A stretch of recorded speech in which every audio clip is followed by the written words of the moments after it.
Well, I call this one Fun with an Old Jeep. This was one that we ran into that we had to work on back a while at the college, and it was an interesting story. I actually wrote a Motor Age article about it.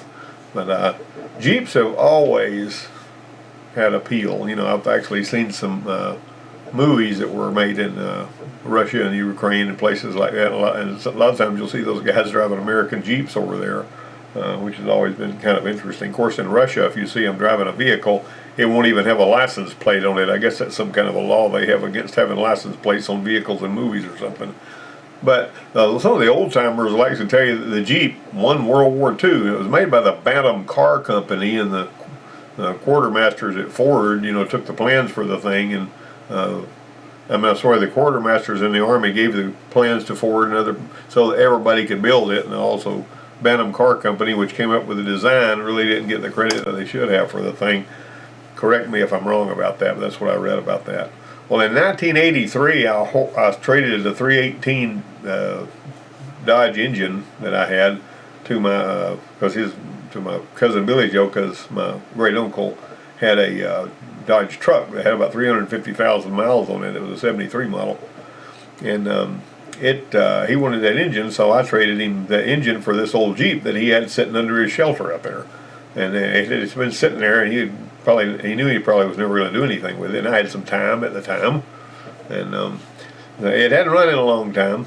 I bought parts at the parts store.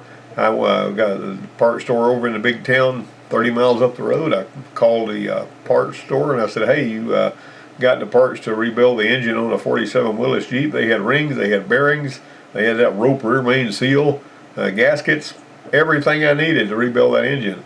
Seems to me like I paid $45 for the whole kit.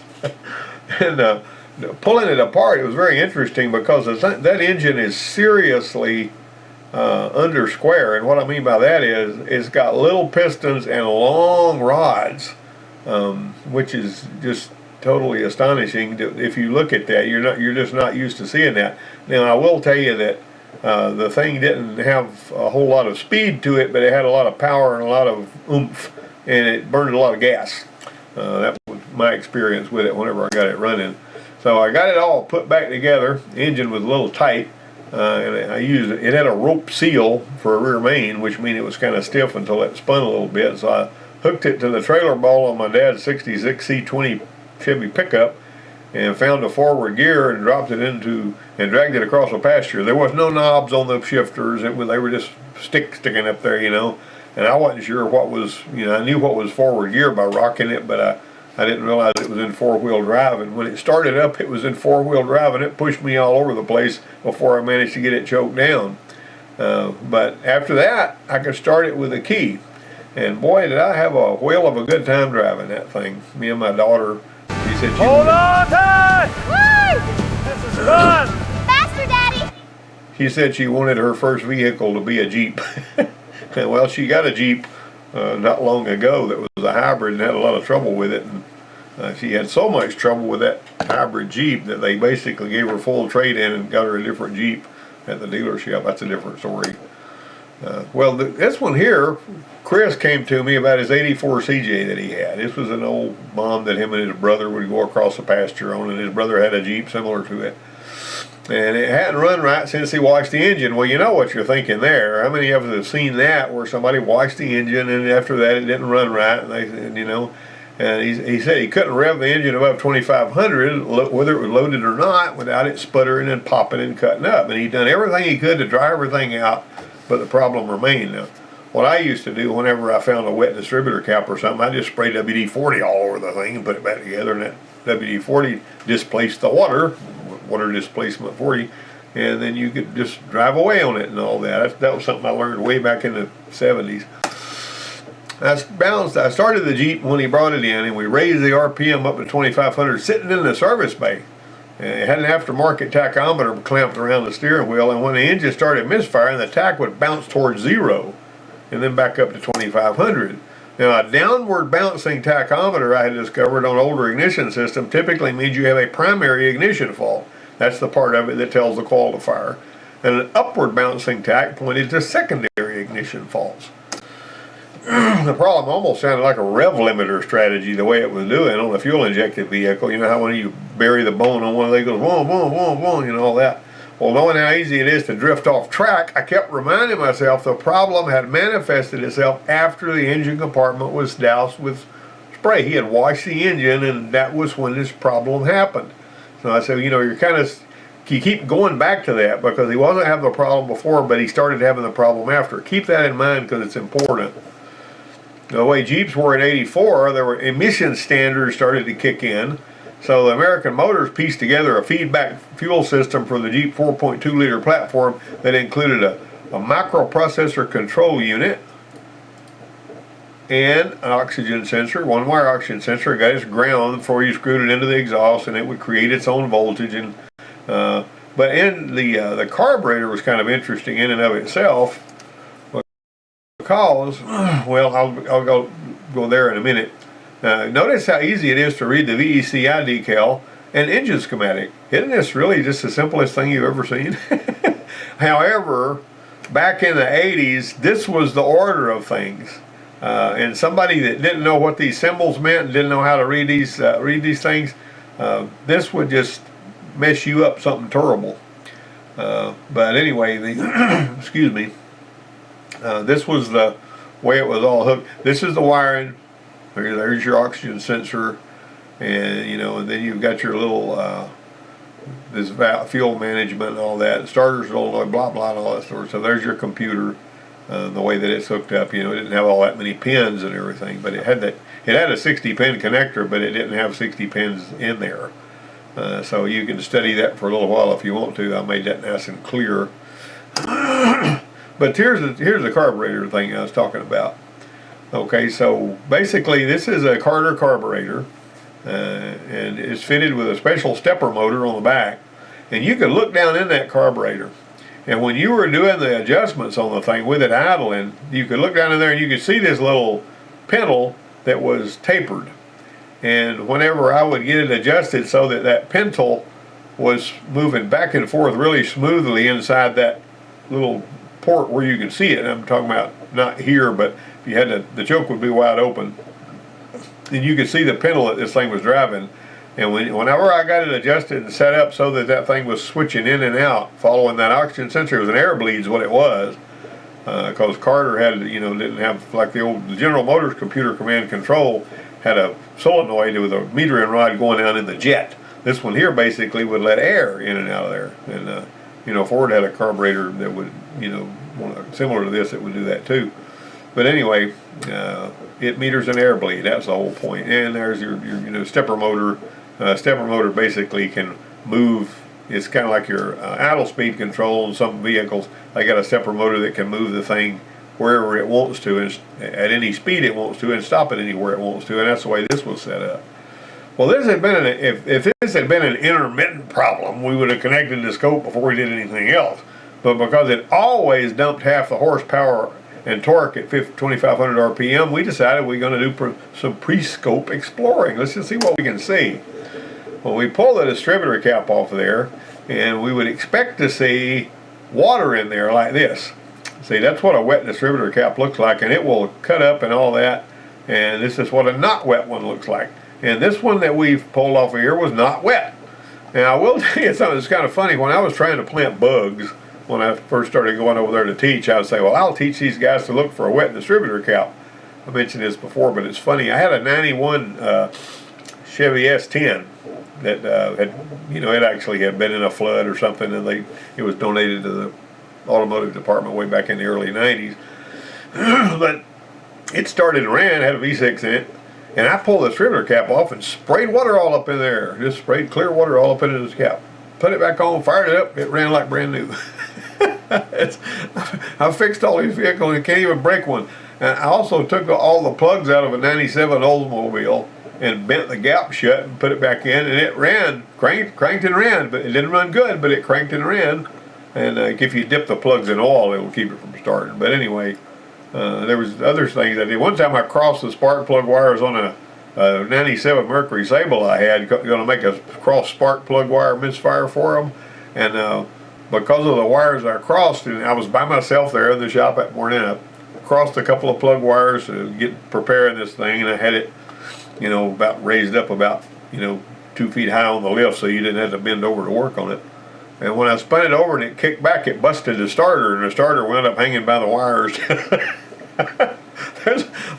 Sometimes planting bugs, well, it seems like it would be easy, but it's, I had to took practice to get to where I could break one so they could be learned how to fix it. Well, the sputtering and popping stayed unchanged after we put the plugs in there and checked the cap and all that kind of stuff, made sure the firing order was right, blah, blah, blah.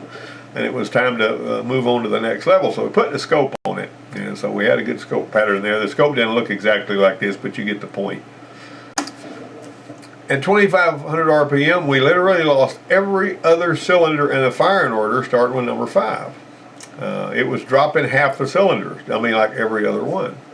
Now, I had seen this very vaguely similar to this on a 93 or 94 Tempo.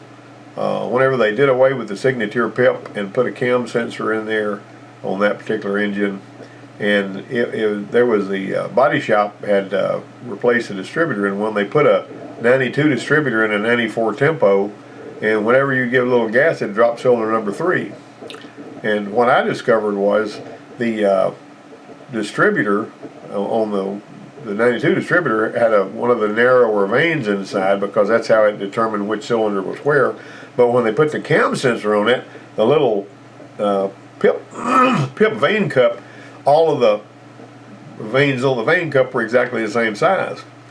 And what that caused that Tempo to do is drop cylinder number 3 when when it would begin to advance the time. And anyway, it was a strange situation too.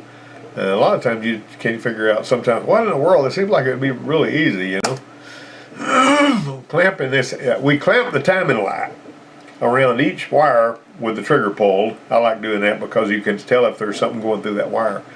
And we found out that cylinders 4, 5, and 6 were going dark and dead above 2,500 RPM to just quit firing the plug. Also, whenever I was checking one that was cutting out, it was giving a problem, I had a timing light with a long cord on it, and I'd hook it to the coil wire, and I'd bring it inside and I'd pull the trigger while somebody else drove the vehicle, and I'm watching that timing light flash on the dark part of the shadow under the dash, and when you're holding that timing light, if the engine cuts out and the timing light cuts out with it, this is an ignition related problem, and typically it's going to be module related. Well, that's what it looked like on the scope. You just drop every other cylinder, and you can understand why that'd make it run bad. Now, DuraSpark is not that difficult to understand if you've ever fooled with it. This is the DuraSpark system. You got this reluctor wheel that's spinning past here, and it's creating a sinusoidal waveform. And that distributor has got these 3 wires. This is a ground. That ground is what the ignition module uses to fire the coil. So if this ground wire, you could clip that ground wire right there, and there'd be no ground to send to the ignition coil on that one. But you got to, excuse me, I'm clearing my throat here. Anyway, that's how that was hooked up. Now I'm gonna pause for a second here. I had a 74 F100 that I've talked about before, and it had points in it. And I happen to have a Ford electronic ignition distributor that I got from somewhere, and I got a Chrysler ignition module and the harness that plugged into it. And I said, I wonder if I could take this Chrysler module and connect it to this Ford distributor and drive the truck with a Chrysler module and a Ford distributor. Well, if you know what the reluctor looks like in a Chrysler distributor, the little reluctor points are really sharp. Well, in the Ford, they're fat. And so I found out whenever I wired those up that I could start that truck, but I would have to retard the timing to get it to start, and then I'd have to advance the timing, and I'm talking about a lot, to get it to run right.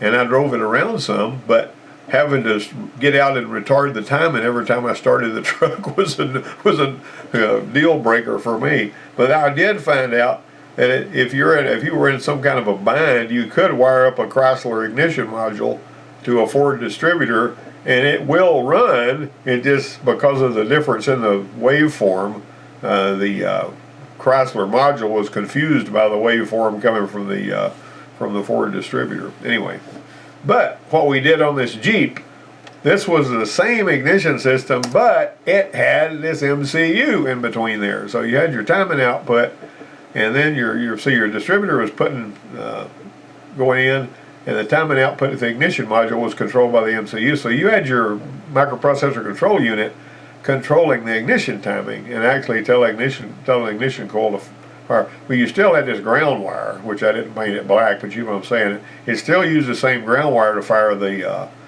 ignition coil, and you still had a resistor wire and all that stuff. But long and short of it is, that's what was the difference in here. And I'm saying, well, I don't know if this thing right here is going to be causing a problem or not, because it's something that we don't ever. I had never seen this problem on a Duraspark, and I'd worked on lots and lots and lots of them. Well, you see, let's just go ahead and set the timing, because sometimes when the timing is not set right, it'll cause one to do crazy stuff like that, and I've actually seen that too. But on this one here, and if this will get by you if you've never seen it, on an automatic transmission Jeep, you set it at 9 degrees plus or minus 2, but on this manual transmission, it's at 16 plus or minus 2. And you got to unplug those two little, there's a couple of little solenoid, a couple of little switches, vacuum switch things back at the back of the engine. You got to unplug that. You got to unplug the vacuum advance. You got to bring it up to 1600 RPM and set the timing. Holding it at 1600 RPM, you got to set it to 16 plus or minus 2. If you don't, you follow that procedure, you're not going to set the timing right. Now, that was one of the reasons that I decided to go and check this, because I knew that was an anomaly on the Jeeps. And this right here, a lot of people say, well, I know how to set the timing. They'll pull a vacuum advance hose and they'll get their timing light and they'll just let it sit there and idle while they set the timing. You're not supposed to do that on one of these Jeeps. So I wanted to make sure the timing was exactly right before I did anything else. We're building the foundation before we start working on the house. That's what I'm always going to do here. Well, we broke it down into sections here. That's what I like to do too. So we've been working here on the primary side, right? So I decided to shift over to the secondary side. And we'd already replaced the spark plugs and, had no reason to replace the wires. The coil was putting out a good strong spark, so we had no reason to replace that either. Of course, the spark, oil-filled coil doesn't put out as much of a spark as an E-core coil, but this one was plenty strong enough. Well, this is a little side story here. I drew an RO on a fake Explorer rev limiter symptom. You'd hit about just under 4,000 RPM. It would start going, cutting out, and it was at a dealership, and it was under warranty, and it would start popping like a rev limiter at about 4,000. Now, some of your GM vehicles back in the early 2000s, like your Monte Carlos and stuff, they actually had a rev limiter that they would hit about 4,000 RPM if the engine wasn't loaded. But this one here would do it whether it was loaded or whether it wasn't. And so I did, and it wasn't normal. I worked on these things every day, and this one wasn't working right. So using the scope, I determined that the problem was in the primary ignition signals firing the coil pack. Well, they came out of the engine controller. And the engine controller is right here, the coil pack's right here. They're real close together. And there's 3 wires that operate the coils. Now, they got to be hooked up. If you ever see one of these kind of coils here, and it's got the connector is pointing up instead of out, those coils are not interchangeable even if you can get the wires plugged in, because the coils are not wired in the same sequence, and it'll crossfire and all kinds of stuff, because it's not firing with the right firing order if you put the wrong coil on there. But just because it bolts down and plugs in and you can hook the wires up, don't mean that you need to use that coil on that vehicle. One way or another, this one here was cutting out. Nobody changed the coil. And I said, well, I'm going to build me a little ignition trigger harness just to see. This is just to see what was going on. So I had some of these terminals that were exactly the right ones, and I built a harness. And with these pins here, these pins right here, I went to the proper terminals on the coil and bypassed the entire engine harness. So we had just a little short harness about 10 inches long with 3 wires in it going from here to here. It ran just fine at idle. When I revved it up to 4,000 RPM, it was cutting out exactly the same way. Nothing changed. And so I was saying, well, I'm going to have to call the hotline on this one here, because, there was times when the hotline was reliable and other times when it wasn't. And it was a glorious troubleshooting attempt, but this field fix that the guy gave me says, let's replace the entire wire harness under the hood. The whole engine wire harness, the 12A581, that's the basic part number of that wire harness. And that took care of it. It fixed it. And so I called him back, and he said, well, he must have had some RFI going on that we couldn't see, blah, blah, blah. But That's a true story. I saw that happen myself. And it was a big job replacing that wire harness. You know, I mean, it was had take up and take off, do all kinds of work to make that happen. But we made it. I made it happen. Well, as far as the Jeep was concerned, we decided to remove the ignition module from where it was mounted down there under the washer reservoir. You know where it's at if you've worked on them old Jeeps. That Duraspark module is mounted on the driver's side way down there. And so we decided to pull the ignition module from its mounting. Let's bypass this MCU. We're going to use jumper wires to connect it directly to the distributor and ignition coil to take the MCU out of the loop. So we're gonna, that way we'll eliminate the MCU as a problem, because we don't want to just go buying an MCU and plug it in here, fake maybe BIH, you know. The ignition module's got a 2-wire connector and a hot in start circuit, which is white wire, and a hot run red wire feed. The 4-wire connector is the business end of the module. We removed the ignition module and rewired it to take its signal directly from the distributor and fire the coil like a 74 to 83 Ford system. It still ran the same way. Nothing changed. We actually fired it up. Everything was exactly the same. That told us right there the ignition module was a problem. There's no way it could be anything else at this point. We got a new module, wired it up the same way, got a normal pattern. All of our, you know, it revved up, it ran good and all that, and of course, and then we went ahead and mounted it where it was supposed to be, plugged it in so it was working, you know, through the MCU, and we called it done. And that was the end of that story.